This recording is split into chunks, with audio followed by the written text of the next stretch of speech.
Hi everybody, we love introducing you to some of our favorites in town. We recently had the opportunity to chat with Chef Paul at the Porch in Arcadia. Not only do we love their restaurant for the great food and fun atmosphere, but we love their story. Join us as we learn more about this team of entrepreneurs in Arcadia. So as we tour you around Arcadia and introduce you to some of our favorites, it would not be complete without including one of our favorite haunts, the Porch. But we'd love to tell people kind of the story of the Porch and how it all began. So we're today here with Chef Paul. So Paul, if you want to kind of tell us your story. You know, it's still a work in progress. Adapting to what we think Arcadia wants and needs and things like that. But it's been a fun adventure. The owner is really talented with like the mid-century modern feel and the funkiness. But definitely the name came from, if you're familiar with Arcadia, you're familiar with all the homes. It's very prevalent. They have front porches. Yep. And for John and Lauren, it just really made sense to call it the Porch. Yeah. Put it in the front, right in Indian school. And, you know, they looked at many different spaces. And this has history. The old, you know, Shanghai restaurant was here for many, many moons. To point out, you have a Little Shanghai cocktail, one of our best sellers. I love that you have the games for people to play. Yep. Again, all the fun ways you present the food and drinks are so fun. I do have to say though, like you mentioned something at the beginning about how it's a work in progress, and I feel like that's such a true word of anybody who's an entrepreneur. We definitely made some missteps in the beginning, and we know that. Don't we all? And you know, there's prospective, you know, guests that may never come back because there's so many options now.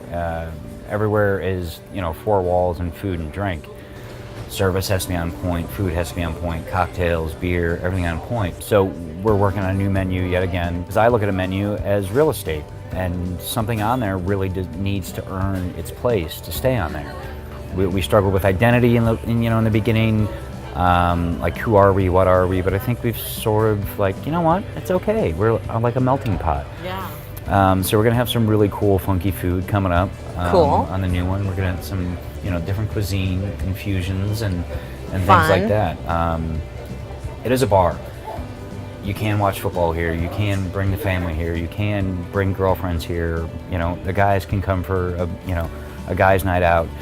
And you can definitely do the bar food. You can do the beer and the cheeseburger, but it's also important for us to have healthy options. People's lifestyle have morphed over the last 10, 12 years, big time. Yeah, the hummus is awesome.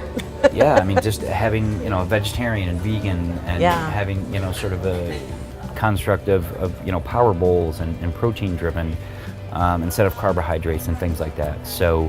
Well, it's funny you say that because you've really hit all the demographics of people living in a community like Arcadia too. And it's not all losses. I mean, don't get me wrong, it's not.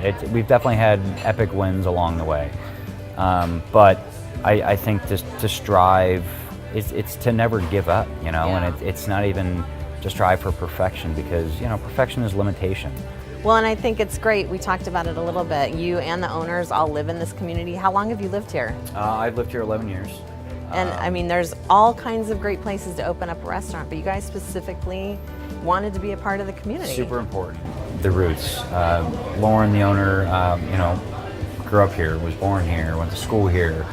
All of her friends still live here. All of her mom's, you know, friends still live here. And, you know, it was really important for them to be able to have that. Yeah. And it's really kind of cool to be like, oh, the owners live really close to the restaurant, you know? So it's their dedication to Arcadia and trying to make something work and be happy about it and proud of it. Well, we appreciate you having us here today. Well, thank you for having us. Now we should dig into some of our favorites. I should mention your hot chicken is an award winner. Yeah, Nashville Hot. We were in a competition a few weeks ago.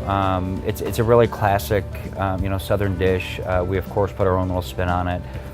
It's just a classic, you know, textural combination. The crispy. You get the little bit of the, you know, ooey gooey of the grits, and then flavor-wise, you get a little spicy grit, you get a really spicy chicken, and then the pickled veg sort of acts as like a little bit of a cooling agent along the way, and then you get that kick of vinegar. I just love how you talk about food. It's like a whole story It's in my a bowl. I love it. I don't honestly feel like I work a day in my life. I think I'm lucky in life. I get to do what I love. That's so great. Yeah. Food to me is love, and you can sit down with people you don't know, and if you can break bread with them, there's something, you know, very sort of spiritual and, you know, communal. Congratulations on the success of the restaurant here, and Thanks for being part of such a fun community for everybody that's here. Yeah, we look forward to being here for a long time. So cheers to Porch Life. Thank you. Thanks. When you're craving a Nashville hot chicken dinner, awesome appetizers, or a mega mule, we hope you'll stop by the Porch. It will soon be one of your favorites too. And be sure to visit us online at henbest.com to learn more about Holly's favorites. And do you have a favorite to share with us? Then get in touch at 480-266-8785.